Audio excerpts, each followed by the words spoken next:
끝으로 2014서 44, 45 상속재산 분할 사건의 판결을 선고하겠습니다. 이유 여지를 말씀드리겠습니다.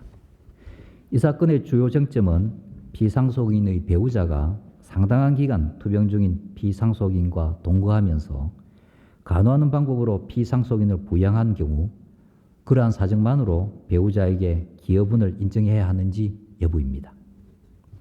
종래 대법원은 기여분을 인정하기 위해서는 공동상속인들 사이의 공평을 위하여 상속분을 조정해야 할 필요가 있을 만큼 피상속인을 특별히 부양하였거나 상속재산의 유지전가에 특별히 기여하였다는 점이 인정되어야 한다고 일관되게 판시해 왔습니다.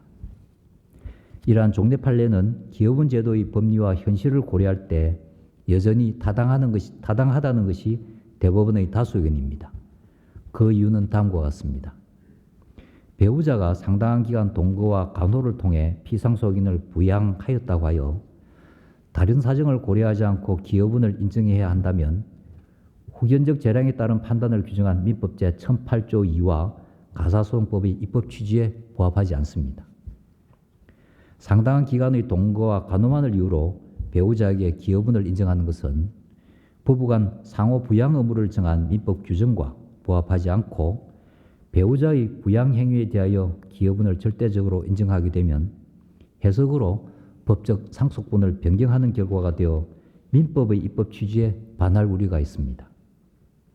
2005년 민법 개정으로 기여분 인정 요건이 근본적으로 변화하였다고 보기 어렵고 민법상 부양 의무의 이행으로 평가될 만한 동거와 간호를 다른 공동상속인들과 달리 배우자에게만 기여분 인정 요건으로 보아야 할 이유나 근거를 찾을 수 없습니다.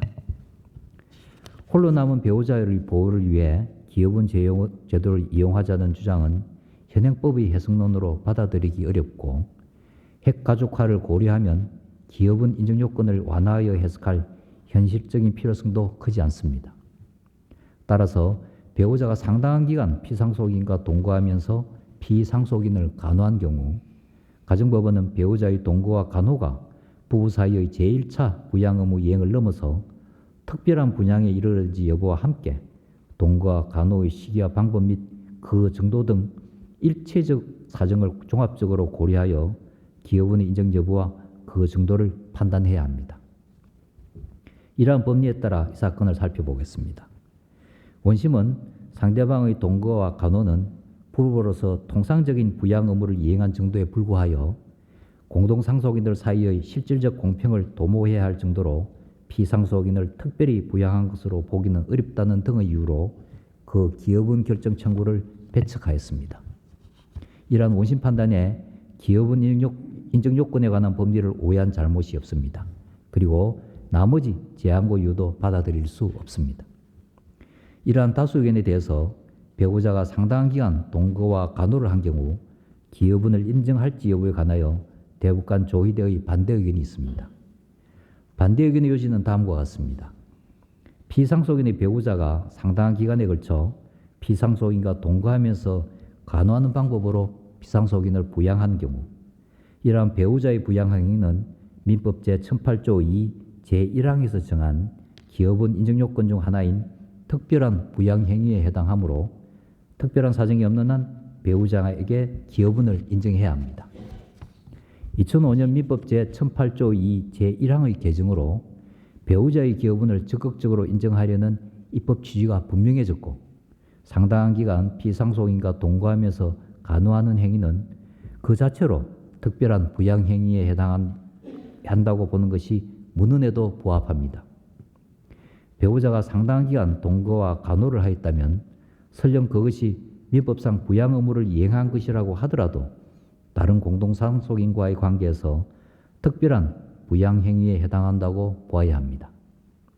이와 함께 배우자의 기여분을 적극적으로 인정하는 해석이 부부가 함께 형성한 재산의 청산과 상속분의 배분 측면에서 배우자와 자녀의 공평을 실현할 수 있고 노인 돌봄 문제를 안고 있는 우리 사회의 현실에 비춰보더라도 타당하며 자녀와의 관계에서도 형평에 부합한다는 취지입니다.